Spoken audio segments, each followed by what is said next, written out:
Boa noite a todos, amigos queridos, amigos do Reino Unido, amigos do Brasil e amigos de qualquer parte do mundo que está aqui nesse momento, unindo corações, está aqui conosco, se conectando nesse momento tão maravilhoso, onde nós iremos estar falando de Jesus.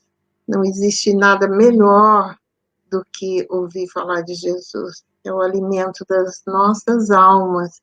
E hoje, com grande carinho e gratidão, nós temos o nosso querido Dani. Boa noite, Dani. Boa tarde, queridos. Boa tarde, queridas. Obrigado por estar aqui com vocês hoje, viu? Nós é que agradecemos. Boa noite, Elza, querida, tudo bem? Tudo bem, Ângela. Boa noite. Boa noite, Daniel. Boa noite, todo mundo. Alegria estar aqui com vocês. Isso, muito bom mesmo. Então, eu gostaria de apresentar o Daniel. O Daniel, ele é de Curitiba, ele é professor da PUC, e ele tem um trabalho maravilhoso, que é o Mutirão. Você pode falar para nós um pouquinho dessa ONG que tem esse trabalho maravilhoso, Dani? Daniel? Congelou, né? Não. Daniel? Nós perdemos Daniel. Aí ele entra de novo, né, Ângela? Eu disse ali. Você quer que eu fale alguma coisa enquanto ele entra, tá? Sim. Então, para explicar que a ONG Mutirão está situada na periferia de Curitiba, numa zona que hoje nós chamamos comunidade, ninguém mais fala favela, uma comunidade carente, necessária de amparo, de proteção, com muitas crianças e jovens, famílias bastante na área da pobreza mesmo, e o Mutirão está situado, então, nesse centro desse espaço, onde as crianças podem ter a oportunidade de ter a escola contraturno, vão na escola municipal pela manhã, recebe almoço, e à tarde fica na escola contraturno. Acho que o Dani entrou, não ainda? E à noite, os pais, que são catadores de papel, durante o dia eles passam, quando era possível, né? Porque com o lockdown tudo está mais complicado, porque não podem catar recicláveis, não podem vender os recicláveis, não tem como nutrir a família. Então, o Mutirão oferece cestas básicas para todas as famílias cadastradas daquela região, certo? Então, é um trabalho feito mensal para ver se as famílias já estão um pouco melhor, então você passa a ajuda para uma outra família. Então, ninguém fica sem esse apoio. Mas o estudo noturno continuou, porque é o espaço para pôr, logicamente, com 2, 3 metros de distância, então continua esse trabalho da alfabetização aos adultos, para poder enxergar o ônibus que chega, o nome do ônibus, enfim, olhar o documento, saberem se virar um pouco, não é? Aí chega o Daniel novamente. Pronto, Daniel. Okay. Tá melhor? Vocês conseguem me ouvir? Lá, por causa da chuva muito forte aqui em Curitiba, né? Especialmente aqui no bairro, uma chuva muito forte, a internet foi sumindo, né? Eu cheguei bem mais pertinho do morro. Estamos aqui na cozinha da ONG, né? É a cozinha onde o pessoal prepara os alimentos, então o alimento aqui do corpo será hoje nosso alimento da alma, assim espero, meus anjos. E que será assim, olha as vibrações nos alimentos aí. Maravilha, maravilha. A sua mãe já fez a apresentação, já nos falou sobre o mutirão, desse trabalho tão nobre e maravilhoso. Depois, Elza, se você puder, coloca aqui para gente no chat, como, se a pessoa quiser fazer doação, como que ela pode, se tem uma conta que as pessoas podem. Vamos colocar aqui, porque é um trabalho que realmente merece apoio de todos nós, né? Porque a gente sabe que tem muita fome, tem muita miséria, né? Sim. Não é? Então, Daniel, eu passo a palavra para você. Obrigado. Você estará hoje falando sobre Jesus, pensamento, como que é o título da palestra que eu já... Modelo e guia. Jesus, modelo e guia da humanidade. Verdade. Isso mesmo.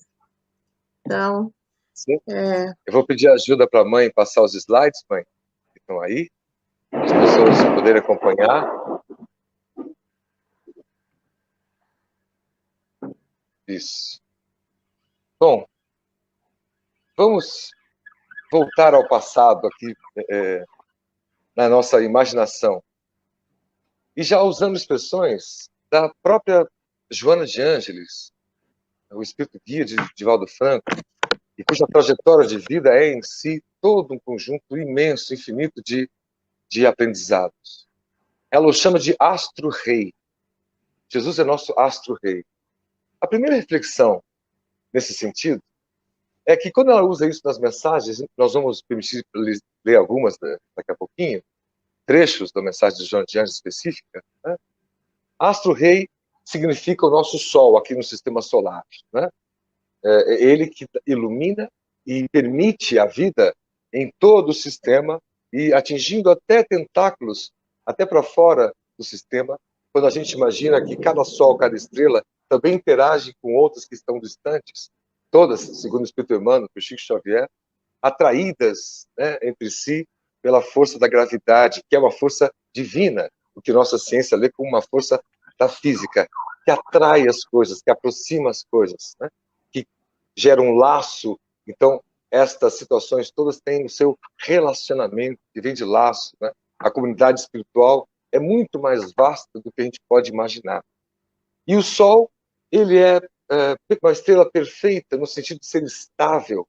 Se ele não fosse estável, tivesse de quando em quando grandes explosões estelares, não havia como ter vida aqui.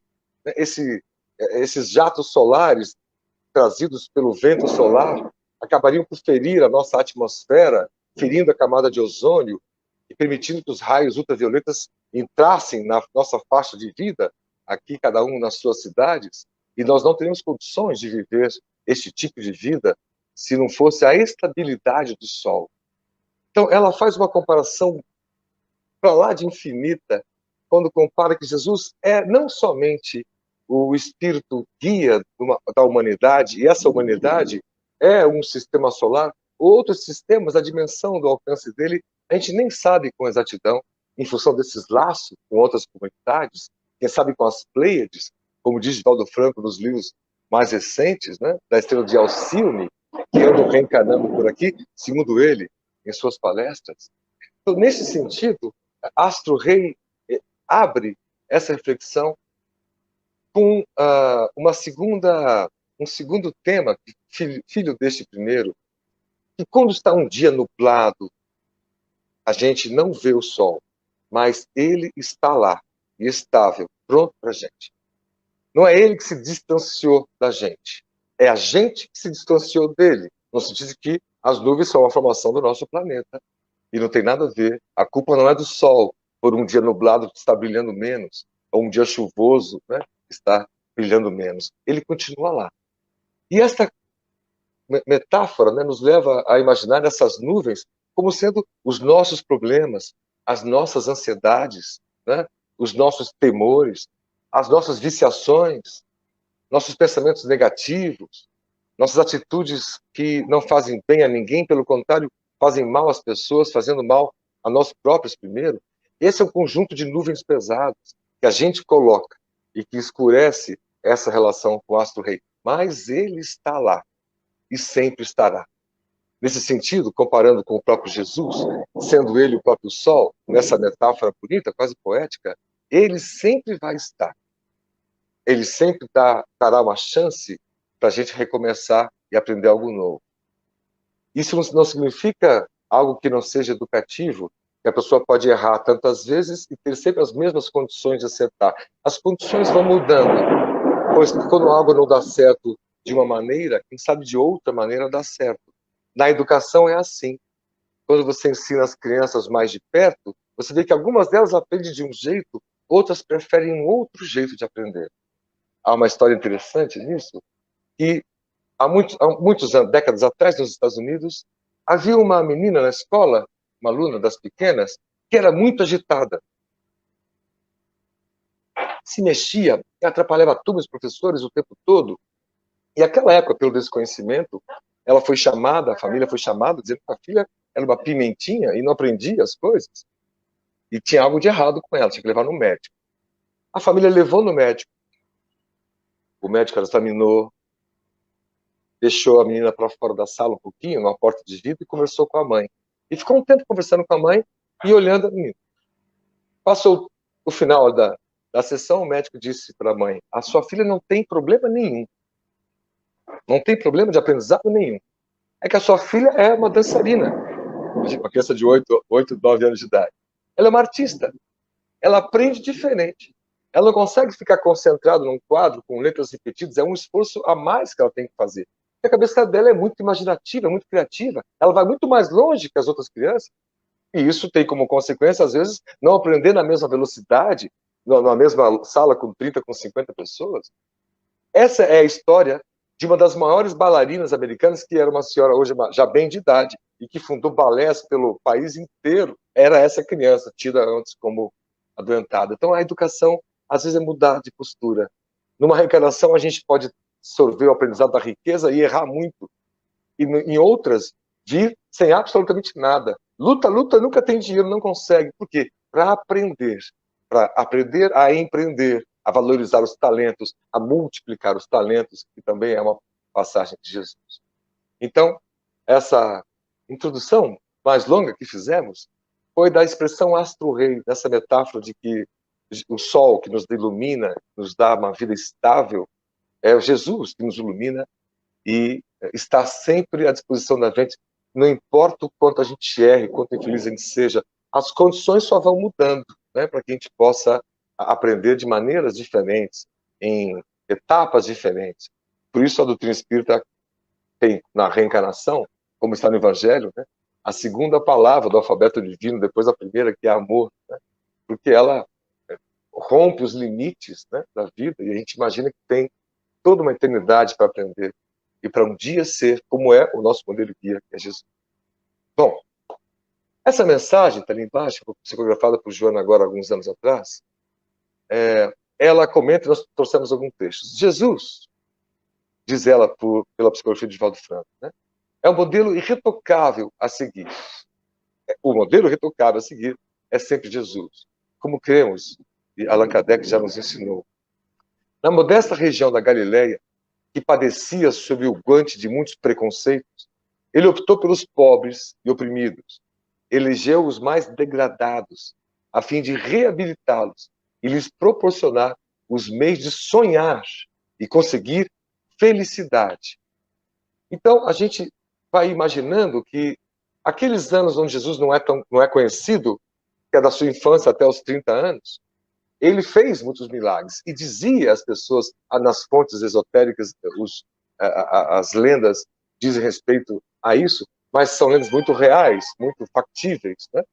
Nessas situações, ele dizia, não é hora ainda de espalhar a notícia, para que não viessem as pessoas atrás de alguém que curava, né? Como aconteceu quando ele anunciou o seu messianato. Ele tinha a mediunidade, tinha os poderes, né?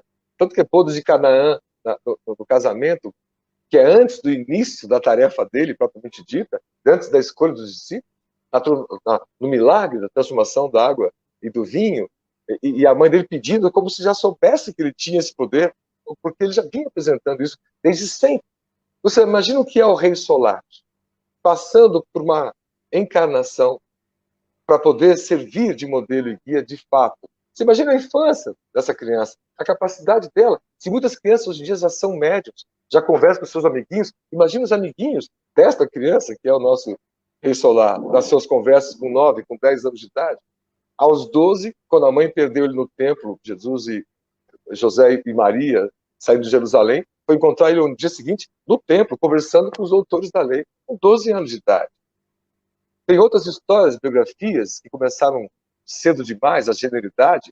Imagina o nosso astro-rei, como não foi também, né? E a escolha dele, quando anuncia, muita gente não acreditou, por quê? Como pode aquele homem que, né, era uma pessoa boa, que só lidava com as pessoas mais frágeis. Como pode ele ser o Messias? A carga de preconceito.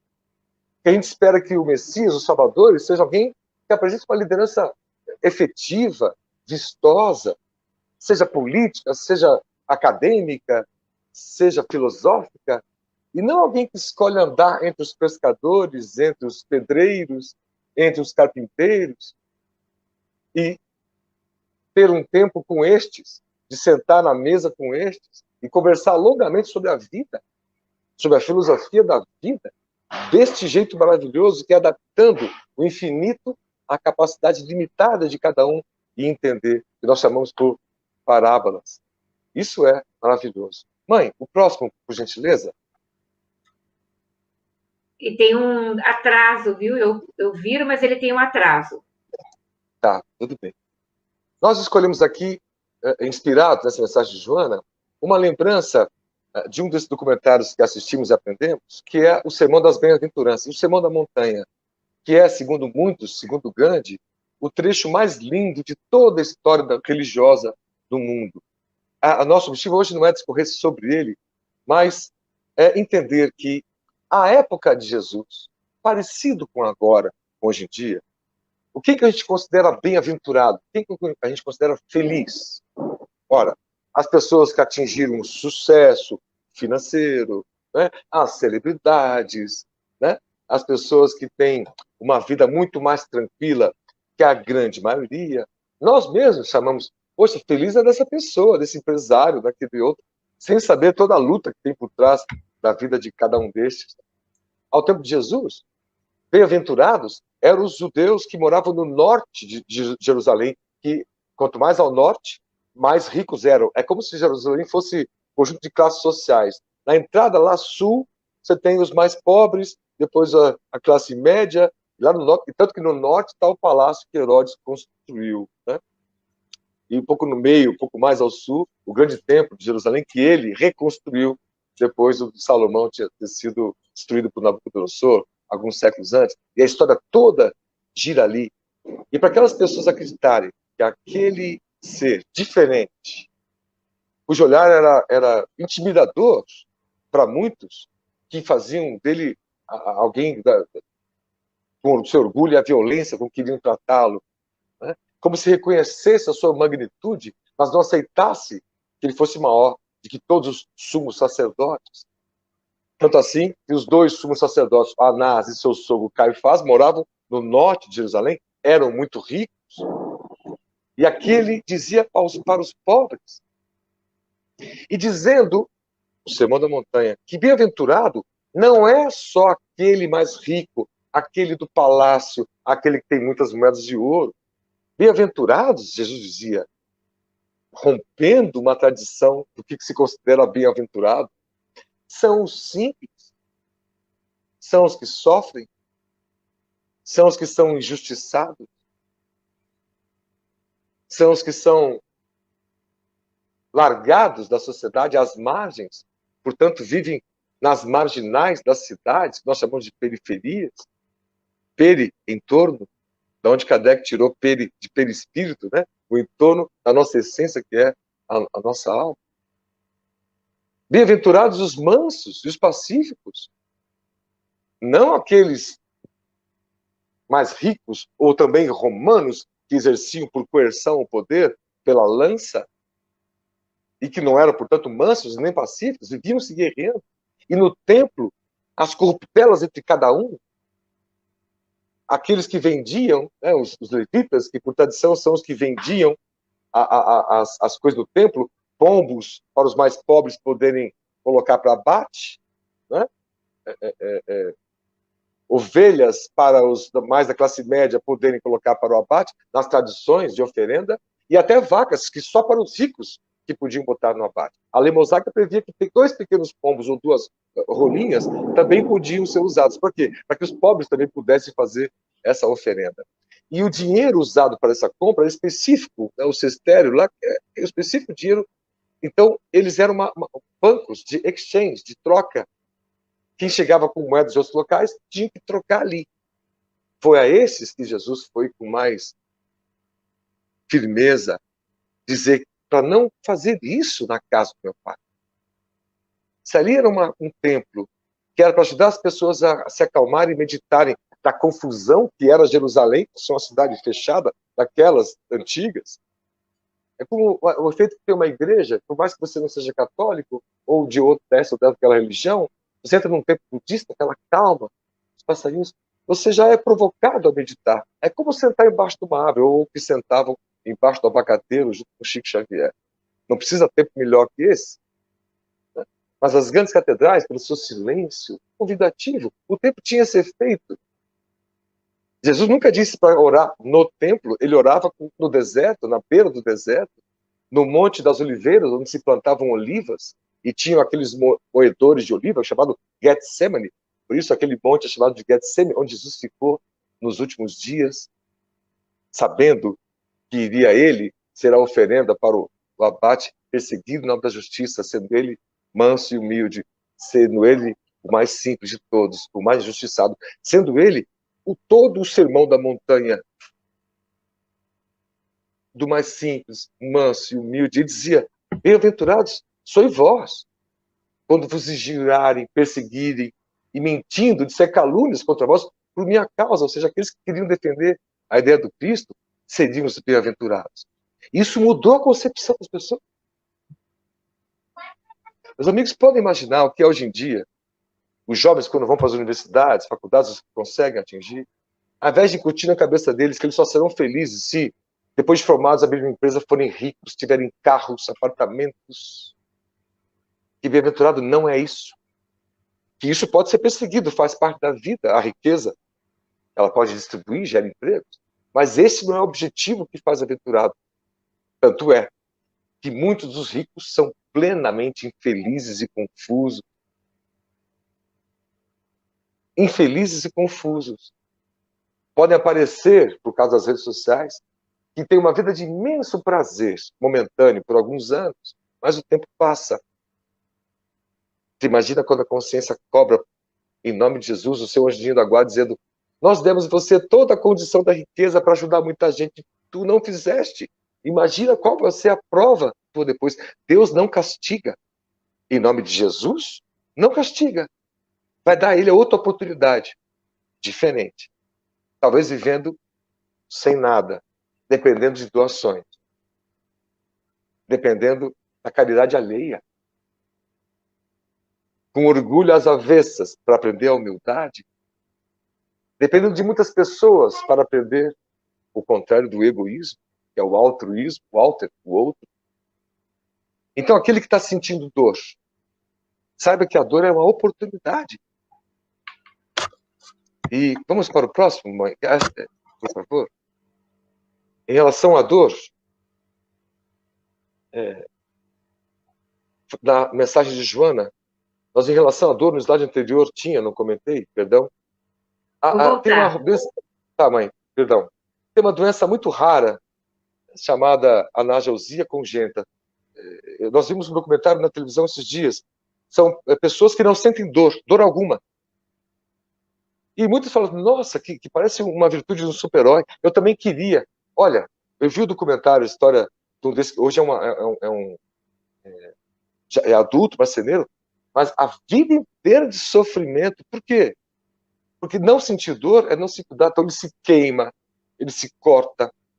Aquilo, como não sabe que está doendo, não trata, não cuida, então ele tem todos os problemas do que você pode imaginar de tanto acidente. Como é que os pais souberam, quando ele era criança, que ele teve essa doença? Porque ele comeu a própria boca, sem sentir dor nenhuma. Esse exemplo de, nossa, que doença, que ela parece que é ótima, e só quem sofre ela sabe que, meu Deus, não sentiu dor nenhuma, me dá muito sofrimento. Olha que interessante essa contação. De que Deus, em nome de Maria, cuide essas pessoas que têm. São cerca de 50 pessoas no mundo, na última notícia que eu li, então é bastante cara. Mas é uma doença congênita e está por aí. Mas vendo a dor dessas pessoas, o sofrimento leva a gente a refletir que a dor, a dificuldade, é uma oportunidade para a gente crescer. É reflexo de ações passadas. Não é um castigo de Jesus, não é um castigo de Deus, sendo Ele Pai e sendo o Filho tão perfeito como é. Sobre isso, e aí sim, mãe, no próximo slide, Joana comenta nessa mesma mensagem que estamos tirando alguns trechos. Certamente enfrentarás dificuldades, entre as quais fragilidade orgânica, efeito natural das tuas ações transatas, que se apresentam como provas e sofrimentos. Não as valorizes demasiadamente, detendo-te nelas sem coragem para seguir adiante. Não fazer disso, ai meu Deus, tenho tal problema, então não posso fazer tal outra coisa. Então não posso render mais. Algo me acomete, então não vou trabalhar. A gente tem essa tendência. Quando eu digo essas coisas, mas acho que quero deixar claro a todos, o Daniel venceu. A pessoa, o palestrante, a gente diz, o palestrante fala daquilo que já entende. Falo daquilo que eu tenho a maior dificuldade no mundo. Eu tenho uma dorzinha de cabeça pequena e já me atender, eu não quero ir trabalhar. Quando está 38 graus aqui no sul, falo, meu Deus, não tenho condições de sair de casa do mercado, não vou. Vencer essas manhãzinhas, a autocomiseração, e não posso, porque na vida há biografias de gente que superou limitações que são as mais incríveis. E Jesus trabalha assim com todos os irmãos. O exemplo de um outro irmão é para nós um exemplo a aprender. Tal pessoa pode fazer, é sinal que eu também posso. E Jesus falou isso para todos.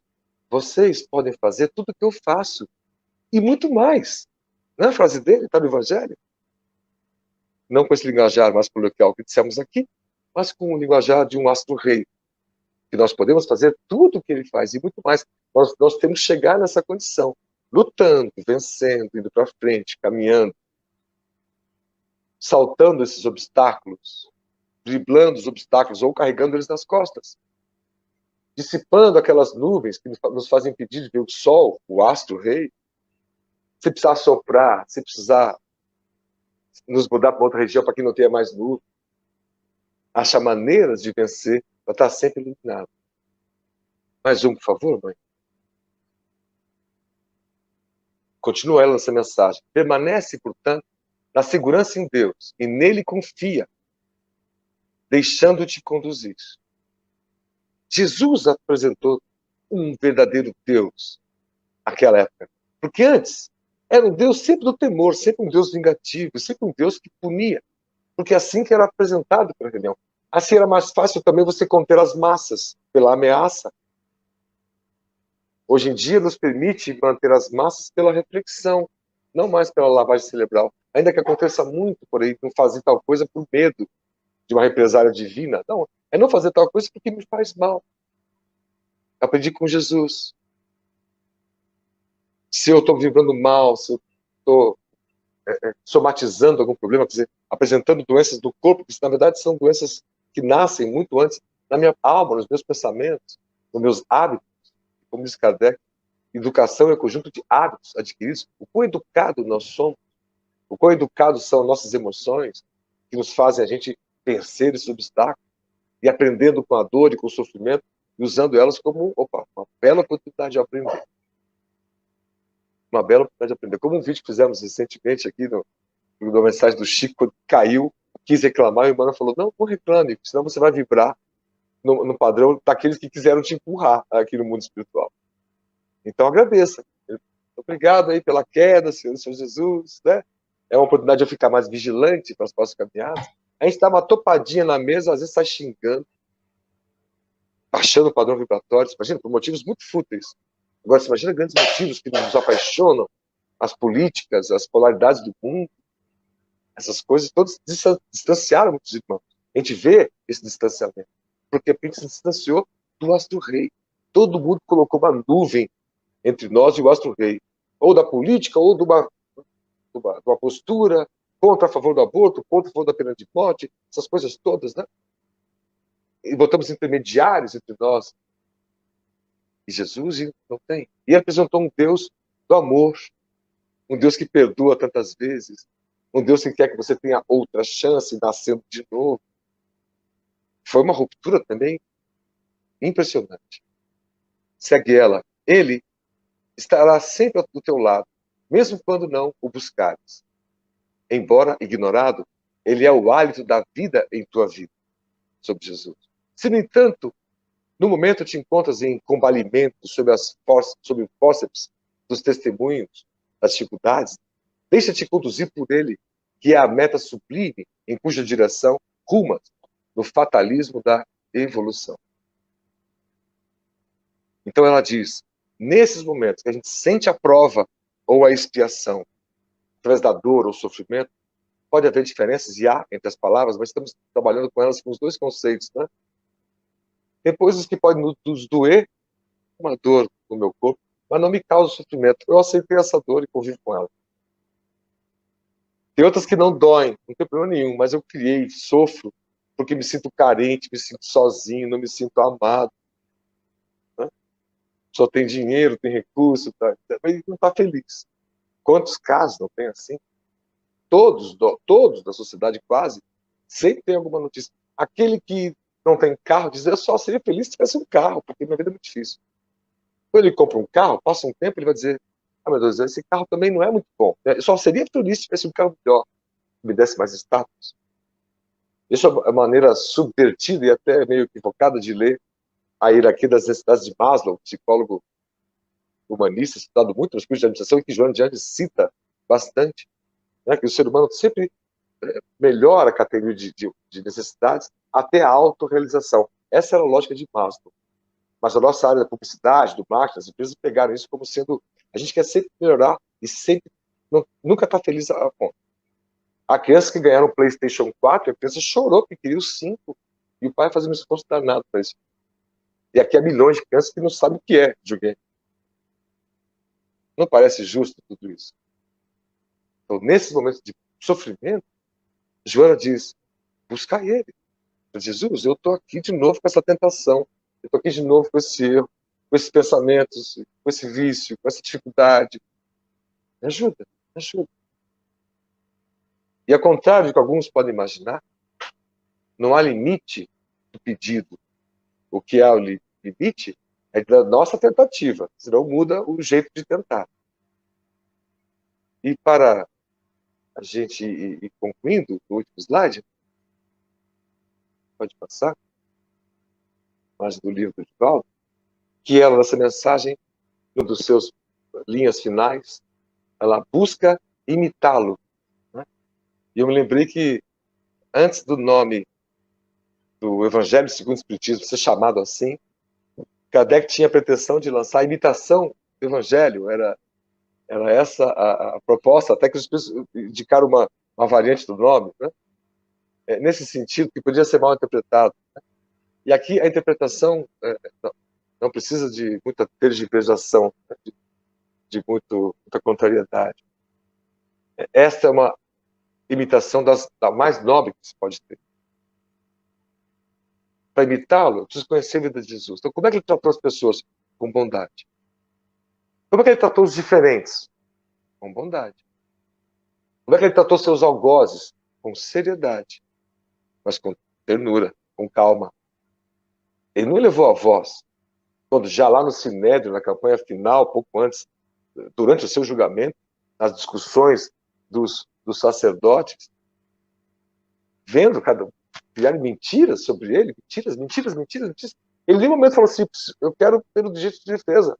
Quero dizer que, como a gente vê por aí, né, a pessoa se defendendo, ele não precisou fazer isso. Ele sabia que tudo ali ia acontecer. E o que falava foi a vida dele em si. Dizem, nesses textos lendários, que durante a sua crucifixão, muita gente que foi ali seu algoz já começou ali a sentir o arrependimento. Erramos. Muita gente. Muita gente ficou com medo do que poderia acontecer. Quando sentiu que a aura, isso está em diversos textos, o momento ficou muito estranho naqueles momentos finais ali, da dureza da cruz, dos choros das Marias, dos apóstolos, do João ali, mas o apóstolo Tiago, Amélia Rodrigues nos conta, com o João Franco, né? Ali também, mas escondido, então isso não está nas escrituras sagradas, né, nos evangelhos, porque é uma história espírita. Então, Tiago, ele estava ali. Falei, meu Deus, o que essas pessoas foram vendo? Esse foi curado e está aqui. Está aqui para julgar. para dizer, se todo mundo está dizendo, se os sacerdotes estão dizendo que ele era o mal, eu também acho que ele é mal. Já fez bem para ele. A vida não é assim. Às vezes você ajuda uma pessoa e acha que até ajuda o máximo que você pode ajudar. Depois a pessoa não só não é grata, e a gente não pode cobrar isso, mas a pessoa não só não é grata, mas como te faz mal. Te fere, vira o jogo. Você não consegue entender por que exatamente está acontecendo aqui. São as injustiças. A gente fica muito, muito, muito indignado quando alguém é injusto com a gente. Jesus ficou como? Calmo. Pedindo a Deus que perdoasse aquelas pessoas. Ora, eu queria tanto botar isso em prática, imitá-lo. É um exercício. Alguém fala algo que você sabe, você reconhece que neste caso é injusto. Mas você não quer lá se defender no Facebook, você não quer lá se alertar, fazer um vídeo resposta, como a gente vê por aí a torta direito no mundo das celebridades, no mundo das políticas, no mundo em geral, das vizinhanças, dos bairros. Veja que a postura correta, do começo ao fim, não demanda respostas em gritos. É claro que a gente, limitado que ainda é, às vezes é apontado um erro nosso, a gente quer se defender, mas tudo indefensável, a pessoa tem razão. Por isso que, às vezes, alguns textos espíritos comentam, né, o inimigo te faz esse bem. Às vezes o inimigo aponta erros que você comete, mas você não assume, ou você esconde. Ou não sabe que comete, ou comete sabendo, mas esconde na sociedade. Não é na terra de vocês aí, meus anjos, aquela era chamada vitoriana, que muitas das corrupções humanas eram todas escondidas? As pessoas eram muito pudicas na sociedade, né? Mas eram muito complicadas da sua vida íntima. E não são assim muitas das religiões, muitos de nós. Né? Por isso é bom assumir. A gente fala de coisas que a gente tem dificuldade de viver. Né? Uma vez até mais falou, Dani, você parece espírita, fala que não é para gritar. Está gritando por quê? É verdade. Por quê? Porque eu não consegui fazer na teoria a prática. Às vezes só fica na teoria no slide do PowerPoint. Não, busca imitá-lo. Como é que fazia Jesus? E vale o alerta de alguém apontar, não faça isso porque isso não está de acordo com o que você acredita. O mundo é 90% da metade do mundo. Claro, então isso daria 45%, digamos assim. É cristão. Você imagina se todos imitassem Jesus nos seus detalhes. Ele foi o sermão da montanha, o pobre de espírito no sentido da humildade, ele foi o manso, ele foi o injustiçado, ele foi o brando. Né?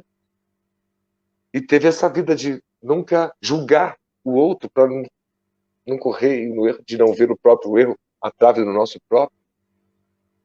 Então, quando a sociedade de fato imitar Jesus, em todos os seus aspectos, o mundo vai mudar.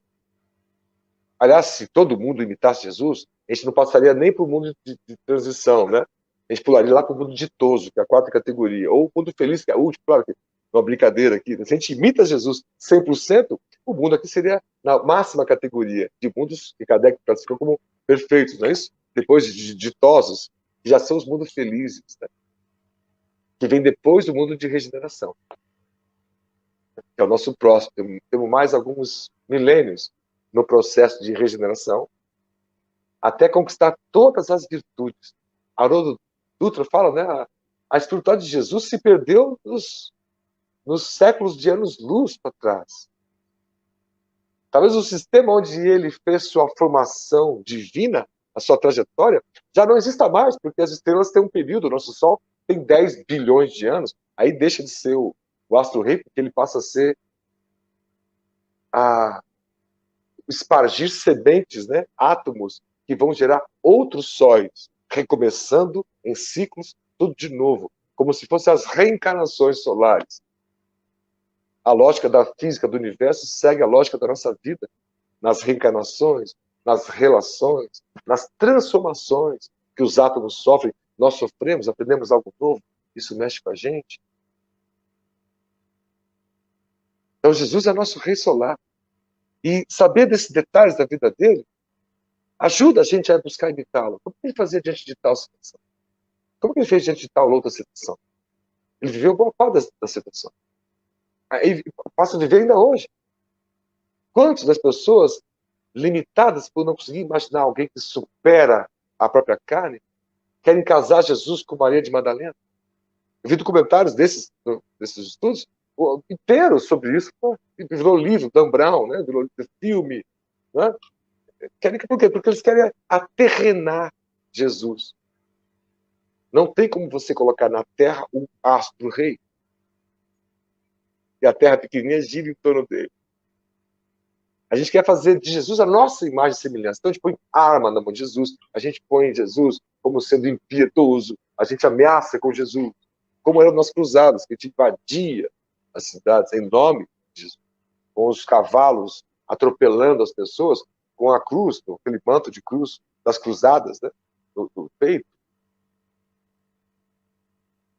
Jesus não se apequena e ele continua lá, impassível. Não está preocupado com o que a gente acha ou deixa achar dele. Está preocupado com o quanto a gente pode ser feliz e não está sendo. Porque valoriza demais a dor. Acha que ela é impeditivo de tudo, sendo que ela é a prova. Nós pedimos essa prova. Às vezes eu digo assim, a mãe sabe disso, que se não fosse ela, eu não tinha nada do que tenho, não seria nada do que sou. Ela fala, mas eu tento tanto, mas não consigo. Por que será? Porque quantas vezes será eu desperdicei? E se viesse fácil agora, eu continuaria errando. É um erro que nós cometemos aqui na ONG, às vezes. Você acha que uma família tanto que não cobra contrapartida, a família se acostuma e não produz. Não vai para frente. Não pega por si só. É a brincadeira que é assim. Alguém está pedindo ajuda, mas cara, você está precisando, é para doar a todos. Eu estou fazendo uma comparação. Mas, puxa, pode ajudar a gente a carpir a horta? Ah, isso não pode. Tem tempo livre do mundo para ficar na internet em casa, mas não ajuda a carpir a horta. A gente sabe disso. A gente continua atendendo. Por quê? Porque o filho. A gente quer atender o filho. Se a mãe não está aproveitando a chance, não pode ser tanto só problema nosso. Né? A gente tem o filho ainda, aquela criança, para instalar a sementinha do trabalho, da boa vontade, da perseverança. Né? E que a gente aprende tudo com Jesus. Todas essas situações. E, meus anjos, era este o pensamento que eu queria trazer para vocês. E ficando também com tempo para compartilhar, para trocarmos ideias também, ainda na live. Muito obrigado e muita paz, viu? Nossa, que coisa mais linda, né? Que a Joana nos apresenta um Jesus tão nobre, tão grande, que foge do nosso entendimento, né, Daniel? Sim. Foge. É inalcançável para a gente ainda imaginar que ele participou como líder espiritual de uma pleiade de espíritos muito bons em seus ofícios para formar o planeta Terra, como está na obra Caminho da Luz, segundo Emmanuel, por Chico Xavier. Que níveis? Quantas vidas ainda tem que ter? Ora, nós temos a eternidade, né? Para aprender todas essas coisas. Para poder ter tanta liberdade pelo pensamento e agir na matéria, nos atos, e saber o que fazer. Tem detalhes da vida, Ângela, se me permite, das curas, que acho que são 2 ou 3 ocasiões. Ele usa a figura simbólica da cura pela água, quando ele cura alguns cegos com a sua saliva, um pouco de areia, saliva, fazia uma maçoca e curava os cegos. Tem 2 ou 3 passagens apenas de curas, usando esse método.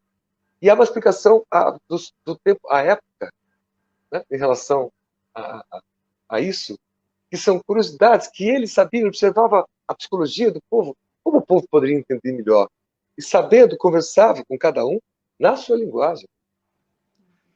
Você vê, ele se deixou batizar pelo seu primo de 2º grau, João Batista, no Rio Jordão, para que se cumprisse as escrituras, que previa que o Messias seria batizado no Rio Jordão. Mas ele nunca batizou alguém. Se nós entendemos que a religião, a partir dele, não precisa do batismo da água, essa figura que era interessante. E veja, pode ser para cada religião, isso que pode ser um gesto simbólico para cada um. É como a gente tomar um banho de mar, para quem pode, e falar, nossa, estou tão melhor. Você faz os antigos chamavam de banho de descarrego, como você dizia, né?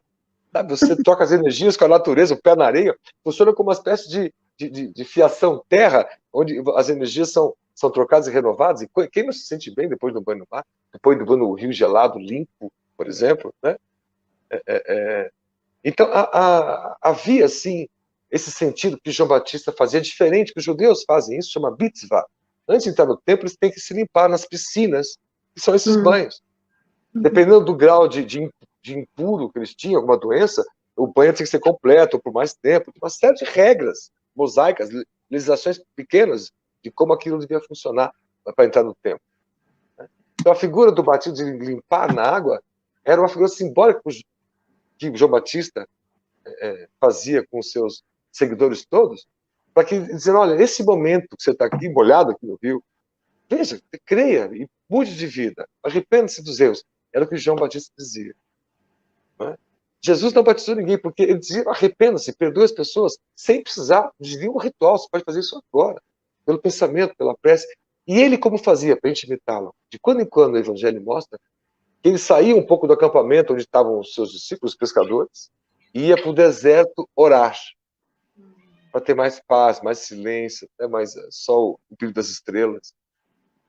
Então, se pensar em termos de arquitetura, de ergonomia, qual o melhor templo? As estrelas, ou as oliveiras, as árvores.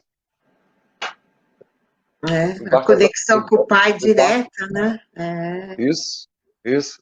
Né? Então, são observações interessantes a respeito da vida dele. Então, saber esses pormenores nos ajuda a... Como é que eu posso imitá-lo, né? A gente se preocupa com a suntuosidade dos templos, muito comum em diversos irmãos nossos de outras religiões, às vezes até da nossa própria, e não se preocupe e volta e meia, muitos dizem, né, quando entra naqueles centros espíritos bem antigos, que são pequenininhos, a gente sente uma energia tão poderosa, né? Muita gente diz isso, que aquela árvore está aqui há 50 anos, aquela árvore está, imagina. Né? Eu peço licença para dizer algo pessoal. Quando a gente foi lá com o Raul Teixeira conhecer a obra social dele, lá perto no bairro Niterói, isso, né? Afastado da obra que era linda, era um hexágono, se não me engano, de madeira, a estrutura da escola em si, mas afastado uns metros ali, tinha um bambuzal, aqueles bambuzais, né, bambu alto. E ele olhou para a gente naquela ocasião e falou, aqui parece que tem uma espécie de torre de energia que liga com o céu. O bambu representa essa torre na matéria, na árvore, mas ali era uma fonte que alimentava de energia toda aquela obra social. E eu ficava imaginando, onde será que é? Você ficar embaixo dela, será que é mais para cá, será que é mais para cá, né? Aquela criancice assim, né? Então, você imagina quanta coisa a gente não tem para aprender. E isso tudo nos traz felicidade. Cada aprendizado novo. Ontem uma senhora que tem 50 anos de educação, de sala de aula, me disse, Daniel, quando uma criança aprende que casa não é com Z, é com S, o que ela fica depois que aprende? Ela fica feliz. Eu falei, nossa, eu nunca tinha pensado nisso. Sabe quando você passa a escrever a palavra certa, você, puxa, eu escrevi errado, agora aprendi. Eu fico feliz com um aprendizado novo, um avanço novo. Você imagina quantos S's e Z's nós temos para aprender nesse mundão, desse universo afora? Tudo nos trará felicidade plena. Né? Então, é uma frase de Joana de Ângeles, né? Somente uma fatalidade nos aguarda, a plenitude da vida. Então, a única fatalidade que existe é que um dia seremos plenos. E estamos aí na caminhada. Isso mesmo. Elza, deixar você fazer seu comentário no aprendizado de hoje.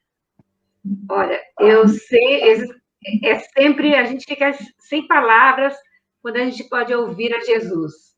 Ouvir Jesus através daquelas inspirações que nos chegam, através de pessoas que trazem aquilo que a gente às vezes não consegue chegar até lá. Temos intermediário hoje que é o Daniel.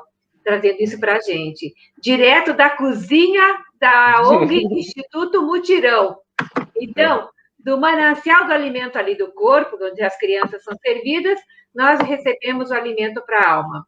Para nós, é a figura máxima da cristandade, é Jesus. E ele não veio só para os cristãos, ele veio já antecipadamente para o mundo, já que é o governador da terra, né, Daniel? Então, religiosidade, espiritualidade nos liga a Jesus, não é? Não temos a cruz, não carregamos uma cruz no pescoço, porque nós carregamos Jesus na nossa mente e no nosso coração. E a prática não é exterior, a prática ela parte de dentro, com essa briga interior que nós temos conosco mesmo, para tentar imitar Jesus. Nós não vamos conseguir nessa encarnação, nem na próxima, mas a gente não vai desistir, porque ele falou que nós podemos fazer o que ele faz e muito mais.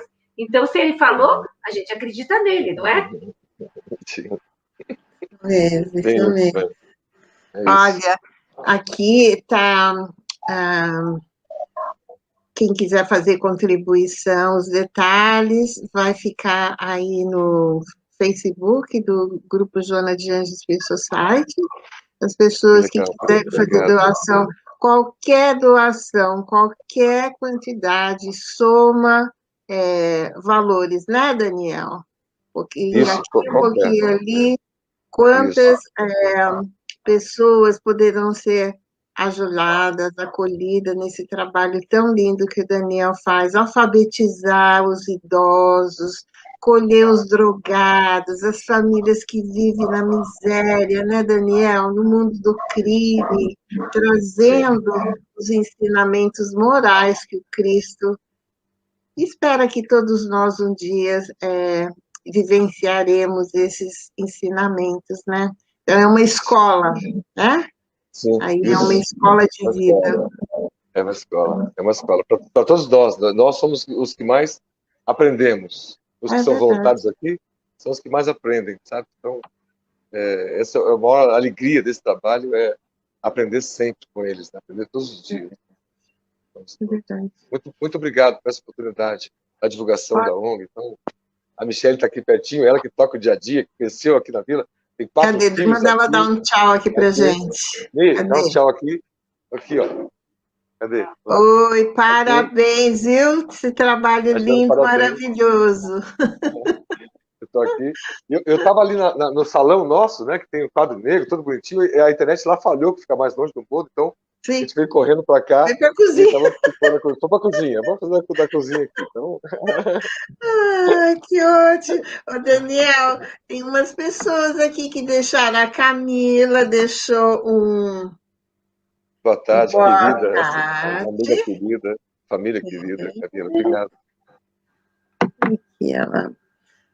Boa tarde, querida, Camila Cezine. Sempre nos ajuda, querida. Ai, que bom. Aqui a nossa querida Cristina, que mora no México. Que legal. Sempre aqui conosco. Temos aqui a Ângela Soares dos Reis. Ela é perto de Los Angeles, Estados Unidos. San Diego, acho, Mas ela botou Aparecida São Paulo ali, mãe, ó. Ela está lá agora, com o pai dela. Olha quem está aqui conosco, Munir. Olá, Munir, abraço, saudades. Uma das almas mais generosas que eu conheci nessa vida, Munir. Mais adiantadas, queridos demais. Aqui temos a Iraci. Boa tarde. Aqui, Luxemburgo. Gratidão. O sobrenome da minha filha, Maia. Aqui a nossa querida Dani, aqui de Londres, nossa amiga querida. Obrigado, Dani. Aqui a Rosa Dias. Boa noite. Boa noite. Ai, a nossa querida Zezezinha. Boa noite, Zezé. Beijo a todos. Beijo a todos.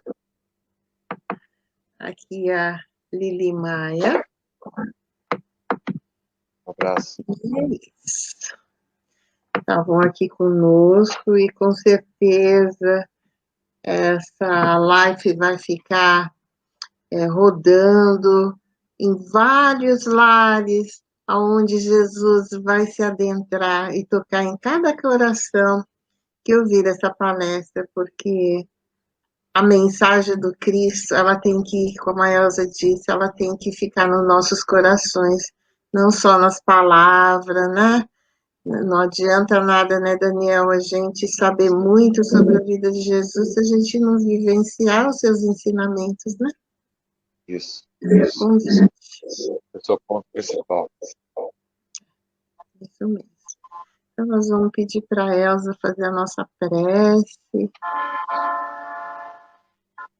Nós vamos aproveitar esse momento, esse clima tão gostoso, com a presença dos benfeitores amados, para a gente, do nosso coração, enviar as energias de amor para todos aqueles que estão pensando em cometer o suicídio, para que chegue essa energia de amor, que é o nosso desejo, para que eles sejam distraídos com uma música, com uma chamada de um amigo, com uma mensagem inesperada, mas que eles não partam por esse gesto difícil de recuperar.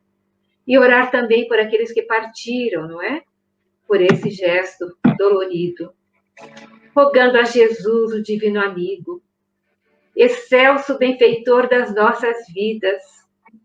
Que alegria, Senhor Jesus, conhecermos o teu amor imenso que nos inunda a alma e nossos corações, permitindo que possamos despertar para a vida, para essa vida que nos oferece o teu amor, a vida com nossos familiares, através do silêncio, da serenidade, do diálogo fraterno, a mão que estendemos para o próximo necessitado, aqueles que podem nos ajudar na ONG, onde somos os braços estendidos de todo mundo para os pequeninos que precisam.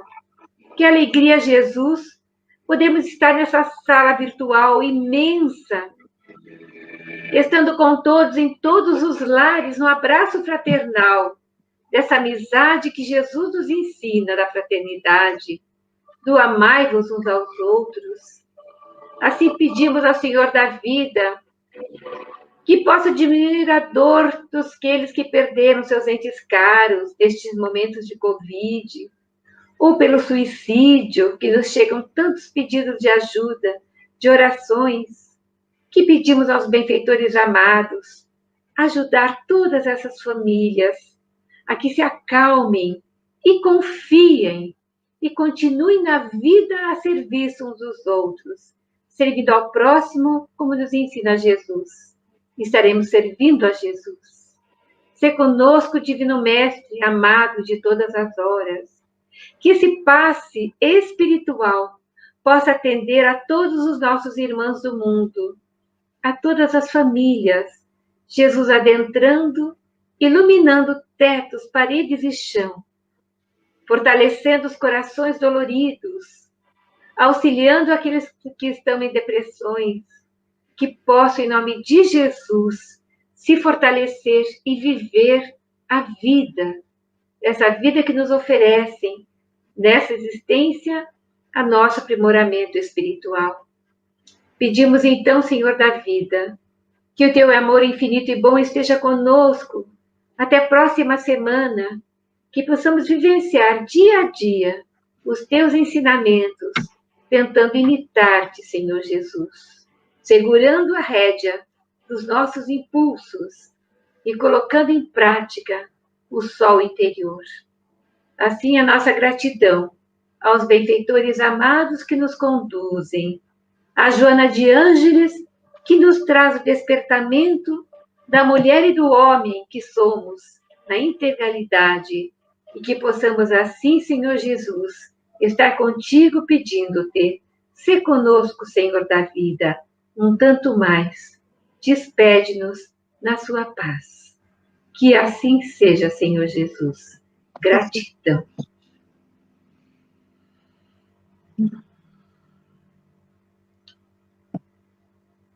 Obrigada, Elza. Prece linda que lava os nossos corações. Então, nós vamos desejar a todos uma boa semana, que os ensinamentos de hoje possam perdurar nos nossos corações, nas nossas mentes, e refletindo sobre tudo aquilo que nos foi passado, né? Esse ensinamento tão nobre, que é a fatalidade de todos nós, que somos espíritos eternos, é realmente aprender os ensinamentos de Cristo, para que a gente possa desfrutar de mundos melhores, né? Com mais felicidade. Obrigada, Daniel, que Jesus abençoe a sua família, essa grande família, né? Porque são todos aí famílias, né? E muito obrigada, Elza, querida, e que todos possam receber o abraço carinhoso da nossa mentora, que nos acolhe sempre com o seu amor e o seu carinho, né? Então, nós nos despedimos com muita paz e muito amor. Beijo a todos. Obrigada. Beijo a todos. Obrigado a vocês. Tchau, meus amigos. Tchau.